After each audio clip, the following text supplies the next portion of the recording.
February.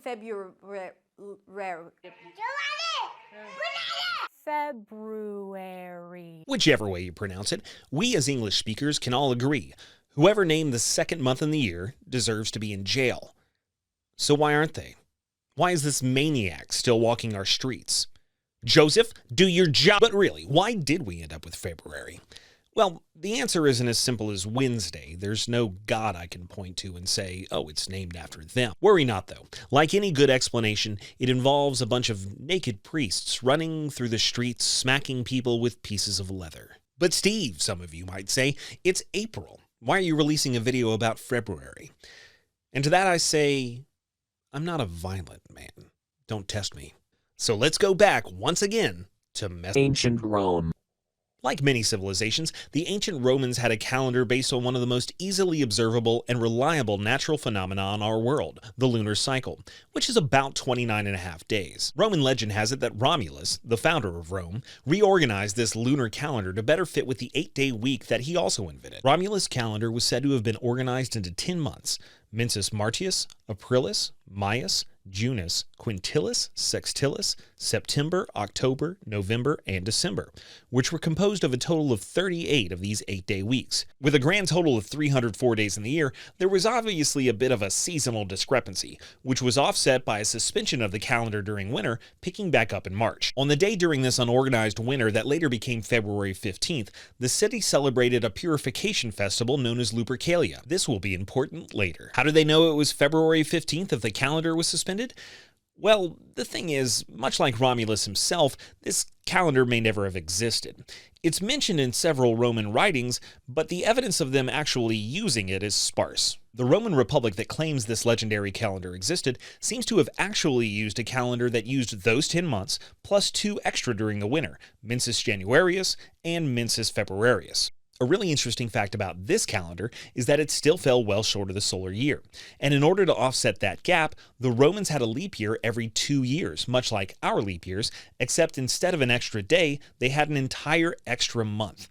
Birthdays must have been tough in the month of Mercedonius. A new calendar was later invented by some lady named Julia, who immediately made everybody cease using the Republican calendar, earning her the name Julia the Caesar. Caesar thought Quintilis was stupid and renamed it after himself. That's why we have July. His adopted son, Augustus, was not to be outdone by his father and renamed Sextilis, the sexiest month, after himself, the sexiest man ever to rename Sextilis. Later on, some guy named Greg wearing a funny hat made some changes to the Julian calendar. What would come to be known as the Gregorian calendar preserved the names of all the months and is still in use today. But Steve, I thought this video was about February. You know what? You're right.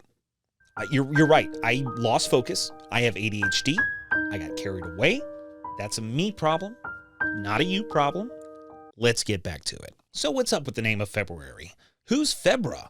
Is she hot? Remember that purification festival I told you about called Lupercalia? It was called Lupercalia because some of its most important rituals took place inside the Lupercal, a legendary cave in Rome where Romulus and his twin brother Remus were said to have suckled from a she-wolf in their childhood before Romulus killed his brother and founded the imperial city. If it sounds familiar, it may be because it features in the opening of Shakespeare's Julius Caesar, when, during the Feast of Lupercalia, Mark Antony presents Caesar with a crown, and he refuses it 3 times. An obvious choice since it takes place exactly a month before the infamous Ides of March, when Caesar was assassinated. Lupercalia was so important to the Romans that it had its own dedicated priesthood known as the Luperci, meaning roughly the brothers of the wolf. In one of the festival rites, the Luperci would make animal sacrifices, then feast on the meat. They would cut up the skin of the animals into strips and run naked through the streets of Rome, whipping people with the strips. Rumor was being struck by the Luperci during this rite would bestow a gift of purification and fertility.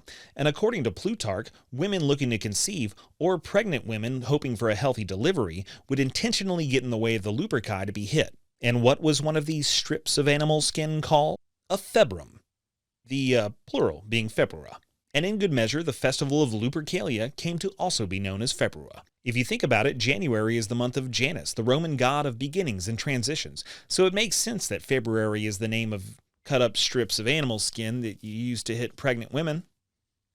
If the idea of stripping down naked in the middle of February and whipping a woman with a piece of leather in public to get her pregnant seems more silly than sexy to you, it did to some of the Romans too. The Roman poet Ovid made his dissenting views on the Lupercalia clear in one of his poems when he said this: "Oh, you don't speak Latin? Me neither." Now you know what it feels like to read scholarly articles about Roman poets. They don't translate that crap for you. They just expect you to speak Latin. Academics, man. Anyway, I ran it through Google Translate. Ride, why linger? No potent herb or prayer or magic spell can make you a mother. Be patient under the blows of a fruitful hand, and soon your husband's father will be a grandfather. Did Ovid just tell women to wait while their husband hit them? So, next February 14th, when you're sitting pretty from some Valentine's Day lovin', roll over on the wet spot and tell your girl tomorrow you're going to grill up a pig and save the skin, because it's February and things is going to get kinky. Happy belated Februaris, y'all. Thank you so much for watching, and I will see you next time.